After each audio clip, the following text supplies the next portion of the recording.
कहते हैं, इतिहास में कुछ गाथाएं स्वर्ण अक्षरों में लिखी जाती हैं। ये कहानी है महागर की, एक ऐसा साम्राज्य जो समृद्धि और न्याय का प्रतीक था। और यह कहानी है उसके पराक्रमी सम्राट आर्यन देव और उनकी वीरांगना रानी मीरा की, जिनका प्रेम और साहस राज्य के लिए एक मिसाल था। उनका शासन शांति का पर्याय था, लेकिन नियति ने उनके लिए एक ऐसी परीक्षा चुनी थी जो साम्राज्यों को हिला देती है। यह उस दिन की बात है जब सम्राट और रानी रैनवेल वन की रहस्यमयी गहराइयों में एक राजनयिक यात्रा पर थे। यह जंगल जितना सुंदर था उतना ही रहस्यमयी भी, लेकिन इस शांत हरियाली के नीचे एक षड्यंत्र सांस ले रहा था। और फिर एक ही पल में शांति भंग हो गई। विश्वासघात के तीर हवा में तैर गए और महागर का भविष्य हमेशा के लिए बदल गया। पर यह हमला किसी सेना का नहीं था, यह उस आतंक का था जिसे सदियों से केवल एक मिथक माना जाता था। वायरग, आग उगलता प्रलय का प्रतीक। उस दिन एक मिथक सत्य बन गया। ड्रैगन ने सिर्फ रानी का अपहरण नहीं किया था, उसने महागर के हृदय को छीन लिया था और उसे ले गया निषिद्ध गर्त की ओर, जंगल का वो शापित कोना जहां से कोई जीवित नहीं लौटता।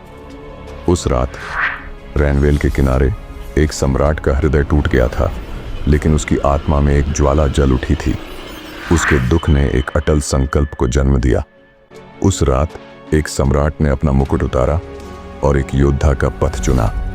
हाथ में केवल अपनी पौराणिक तलवार अग्निशीन और तारों से गढ़ा कवच लिए आर्यन ने अकेले ही अंधकार में कदम रखा। जंगल केवल एक स्थान नहीं, एक जीवित शक्ति थी जो हर अजनबी को परखती थी। रानी तक पहुंचने का मार्ग कांटों से नहीं, बल्कि आत्मा को कंपा देने वाली परीक्षाओं से बना था। आर्यन का सामना हुआ जंगल के भूतिया रक्षकों से, एक प्राचीन मंदिर को कुंडली मारे बैठे विशाल एनाकोंडा से, और उस दर्पण झील से जिसने उसके मन के सबसे गहरे डर को प्रतिबिंबित किया। हर कदम एक परीक्षा थी, हर चुनौती मृत्यु का आमंत्रण, लेकिन जिसका संकल्प सच्चा हो, प्रकृति भी उसका साथ देती है। जंगल की एक प्राचीन आत्मा ने आर्यन के हृदय की पवित्रता को परखा, और जब उन्होंने देखा कि उसका प्रेम निस्वार्थ है, तो जंगल ने अपना सबसे गहरा रहस्य उसके सामने प्रकट कर दिया। वायरग की अमरता का रहस्य, एक जादुई अग्नि क्रिस्टल। यात्रा का अंत निकट था।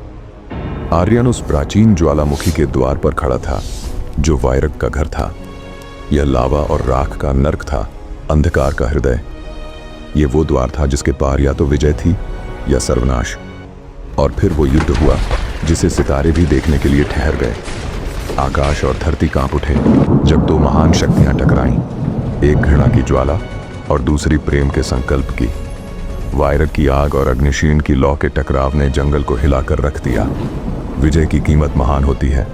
आर्यन गंभीर रूप से घायल था, उसकी शक्ति समाप्त हो रही थी, लेकिन एक सच्चे नायक की पहचान उसकी अंतिम सांस में छुपी होती है। अपने अंतिम बल के साथ आर्यन ने केवल ड्रैगन पर नहीं, बल्कि उसकी अमरता के स्रोत उस अग्नि क्रिस्टल पर प्रहार किया। विनाश के बीच, राख और अंगारों के बीच आशा की एक किरण जीवित थी। रानी मीरा जीवित थी। उस खामोश पल में शब्दों की आवश्यकता नहीं थी, क्योंकि उनकी आंखों में एक दूसरे के लिए सम्मान, राहत और अटूट प्रेम की पूरी कहानी थी। जैसे ही ज्वालामुखी ढहने लगा, नियति ने उनके लिए एक मायावी पक्षी भेजा। विनाश से ऊपर उठकर वे एक नए सवेरे की ओर उड़ चले। यह केवल एक पलायन नहीं था, यह अंधकार पर प्रकाश की विजय का प्रतीक था। महागर ने अपने नायक और रानी का हृदय खोलकर स्वागत किया। उत्सव के बीच राजमंदिर में आर्यन ने उस टूटे हुए अग्नि क्रिस्टल को स्थापित किया। वो टूटा हुआ क्रिस्टल अब केवल एक पत्थर नहीं, बल्कि शौर्य, प्रेम और उस बलिदान का प्रतीक था जिसने महागर को बचाया था। यह गाथा हमें याद दिलाती है कि जब संकल्प अडिग हो और प्रेम पवित्र, तो कोई भी शक्ति आपको पराजित नहीं कर सकती। जंगल की आग से भी प्रचंड प्रेम की लौ होती है।